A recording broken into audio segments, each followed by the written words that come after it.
Welcome to our YouTube channel Chhanda private ITI. আজ electrician department থেকে নতুন একটা টপিক নিয়ে চলে এসেছি। আজকে টপিক হলো আর্থিং। আজ এই আর্থিং এর সম্বন্ধে জানব, কাকে বলে, আর্থিং করার কি প্রয়োজনীয়তা, আর্থিংকে আমরা কত রকম ভাবে ভাগ করতে পারি, আর্থিং এর সিম্বল কি হয়, আর্থিং আমরা কোথায় কোথায় ব্যবহার করে থাকি, এই ভিডিওতে আজকে আমরা জানব। তো চলো ভিডিও আজ শুরু করা যাক। আজকে এই আর্থিং কাকে বলে সেটা প্রথমে জানা যায়। আর্থিং কি? দেখো লেখা আছে earthing, the process of connecting the non-current carrying metallic part of an electrical equipment to the ground is known as earthing।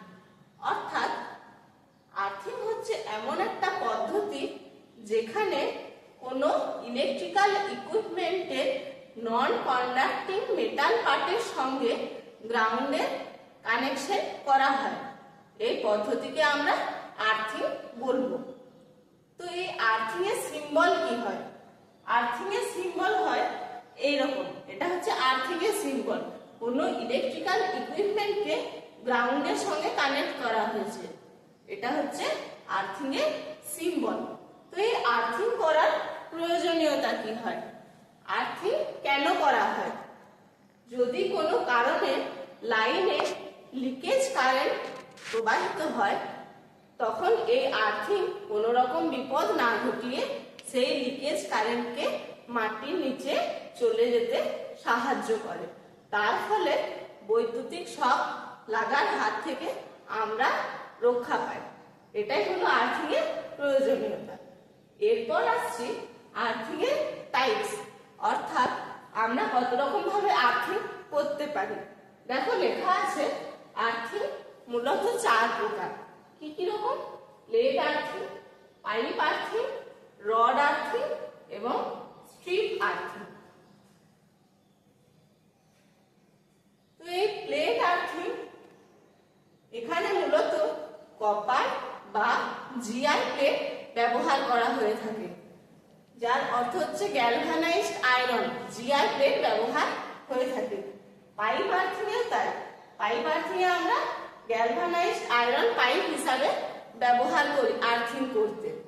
তো এই যে plate earthing, pipe earthing, rod earthing আর স্ট্রিপ আর্থিং, এই পদ্ধতিতে আমরা আর্থিং করে থাকি। এরপর জানবো আমাদের আর্থিং এর কালার কোড কি। ইন্ডিয়ান ইলেকট্রিক্যাল রুল অনুসারে আর্থিংকে আমরা সাধারণত সবুজ কালার দিয়ে কোডিং করে থাকি। বিআইএস রুল অনুসারে আর্থের রেজিস্ট্যান্স ভ্যালু 1 ওহমের চাইতে কম হওয়াকে আমরা ভালো আর্থিং হয়েছে বলে মনে করে থাকি। তো এই আর্থিং আমরা কোথায় ব্যবহার করব? আমরা এই আর্থিং ঘরে বা কোনো ইলেকট্রিক্যাল প্যানেলে বা কোনো সাবস্টেশনে ব্যবহার করে থাকি। এই আর্থিং কোথায় করা হয়? যেখানে ড্যাম্প এরিয়া এবং সয়েলের রেজিস্ট্যান্স বা মাটির রেজিস্ট্যান্স যেখানে কম হয় বা লো হয়, সেখানে আমরা আর্থিং করে থাকি, সেখানে নিকটে আমরা আর্থিং করে থাকি। তো আজকের ভিডিও এই পর্যন্তই। যদি ভালো লেগে থাকে ভিডিওটিতে অতি অবশ্যই লাইক, শেয়ার, কমেন্ট করে দিন।